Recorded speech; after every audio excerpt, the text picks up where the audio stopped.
having tools to create relationships with their customer after that, 8-9 minutes that you have them inside of your building, it's difficult. If you're operating in Nevada and California and Denver, you're going to have vastly different rules on what you're allowed to do. And if you have a centralized marketing team, they're going to spend just as much time chasing down regulations as they are actually engaging with their customers. Having a pulse on what's going on, what the spirit of the law is in certain places, like Nick called out, British Columbia and Saskatchewan have a no loyalty program policy. And, different regulators in each of those provinces have had different opinions on, is that merely to prevent inducements to purchase? Is it merely to stop the type of relationship where you're giving points based on value of purchase?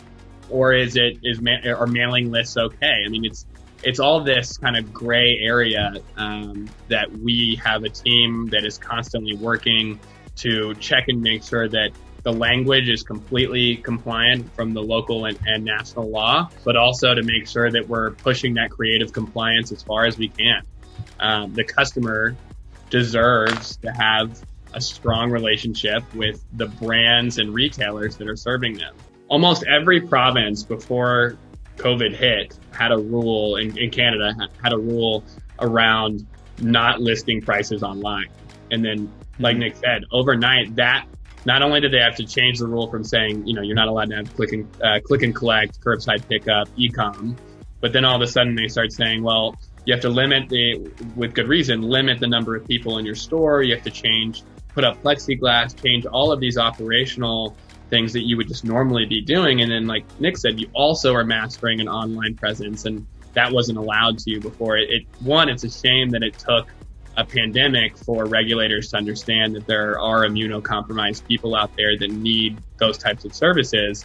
But then to throw it onto a retailer who's struggling to make the business function with all of these restrictions, and now you're going to give them a whole new set of operational changes that deals with the e-com platform.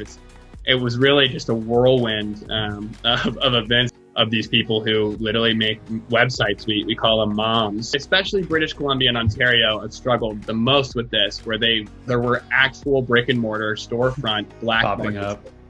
Yeah. Wow. And, in Ontario, you can look it up. There's a famous case of a company named Cafe, where they were repeatedly told by the province, what you're doing is illegal. You have to shut down your business. They just ignored it. And their standpoint was the products that people need aren't available because Canada, they federally legalized, but it took over a year for them to actually bring edibles and concentrates and all of those products to market. Cafe got told multiple times, shut down, kept ignoring it. The province's solution, whereas in Texas, you'd probably have SWAT team coming in your door. They dropped giant cinder blocks in front of the store. I mean, I'm talking literally blocked it. Yeah, and then 3 hours later, they had a dude with an iPad out front taking orders for good.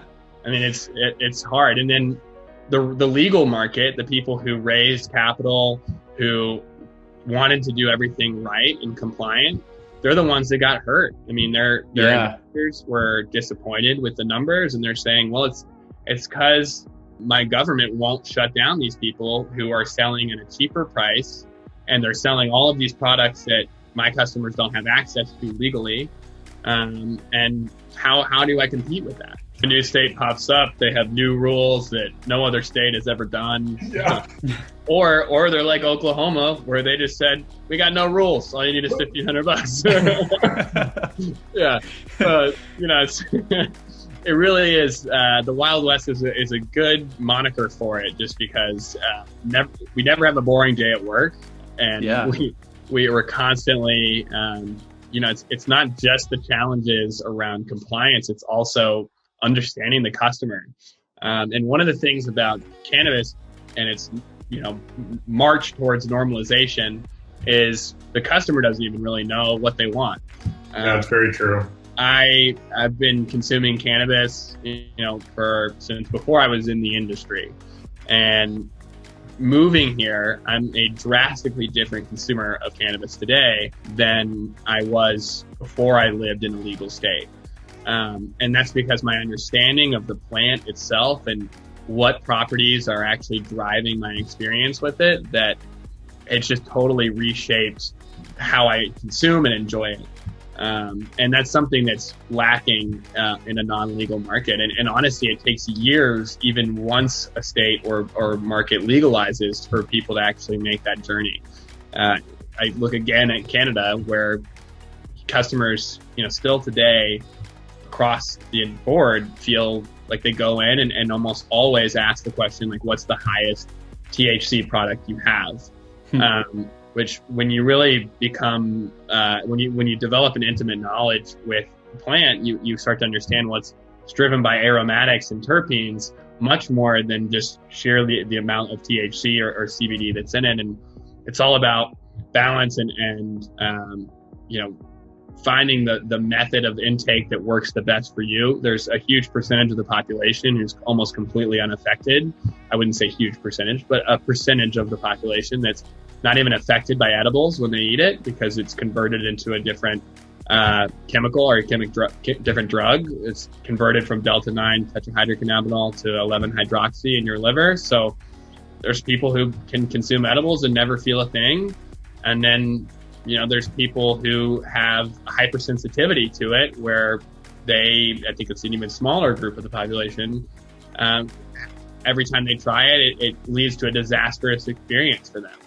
And these are just things that people in Texas and Alabama and Georgia likely do not know. And so, right.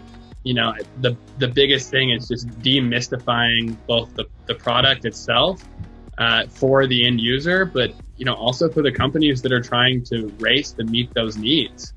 It's difficult for you see like Anheuser-Busch's joint partnership with Tilray last year, where they're developing beverages for the Canadian market, when Canadian cannabis consumers have no idea what type of beverages they like their cannabis in, and whether it's tea or it's soda, if it's like a beer knockoff or a wine knockoff. There's so many different avenues for exploration there that's so hard to chart the course when you have no data on who the end user is and what that journey looks like. But then you have the new stuff that's like CRISPR technology and DNA splicing and making stuff happen with the plant that's never happened before. And that stuff is, could really very, very well make the next Starbucks, like Wes is talking about. Yeah. Terrifying thought, but it's also terrifying. Talking about that guy, that 1% of guys that just has their head explode on this stuff, it's probably going to be from somebody like that. I just can't wait to see non-GMO on the side of the cannabis branded bag.